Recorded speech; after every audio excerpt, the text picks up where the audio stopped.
মোদী সরকারের নেতৃত্বে আজ লোকসভার অধিবেশনে স্পিকার হিসেবে শপথ নিলেন সুমিত্রা মহাজন। ভারতের সংসদ ইতিহাসে সুমিত্রা মহাজনই হলেন দ্বিতীয় নারী যিনি স্পিকার হিসেবে শপথ নিলেন।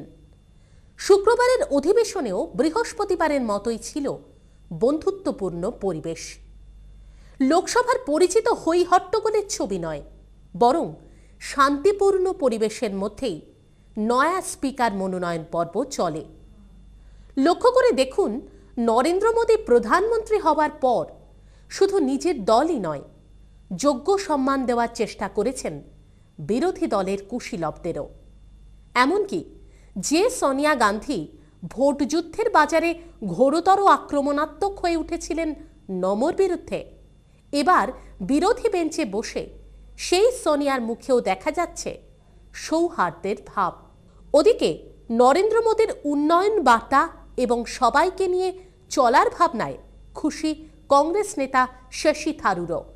এমনকি প্রকাশ্যে মোদী প্রশংসাও শোনা যাচ্ছে তাঁর মুখে।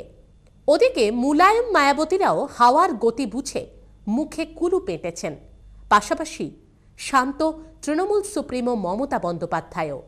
ফলে আপাতত নিষ্কণ্টক পথেই হাঁটছেন দেশের নয়া প্রধানমন্ত্রী। কিন্তু ভাবার বিষয় এটাও যে নরেন্দ্র মোদীর সরকার যদি প্রকৃত অর্থেই বিরোধিতা শূন্য হয়ে যায়, তবে তা সত্যিই চিন্তার। কেননা যে কোনো কাজেরই একটি যোগ্য মূল্যায়ন এবং সমালোচনা প্রয়োজন হয়। শুধু বিরোধিতা করার জন্যই বিরোধিতা নয়, আবার ঠুঁটো জগন্নাথ হয়ে বিরোধী শিবিরে বসে থাকাও নয়।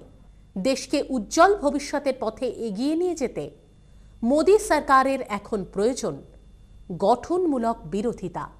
কেননা ছুরিতে যেমন ধার দিলে ছুরি আরও তীক্ষ্ণ হয়, তেমনি উন্নয়নমূলক যে কোনো পদক্ষেপে গঠনমূলক বিরোধিতার সম্মুখীন হলে সেই কাজ আরও স্বচ্ছ এবং দৃঢ় হয়। এখন দেখার মোদী সরকারের বিরোধী শিবির সংসদে বসে ঠিক কতটা গঠনমূলক ভূমিকা নিতে পারে ভবিষ্যতে। Bureau report, CTVN plus.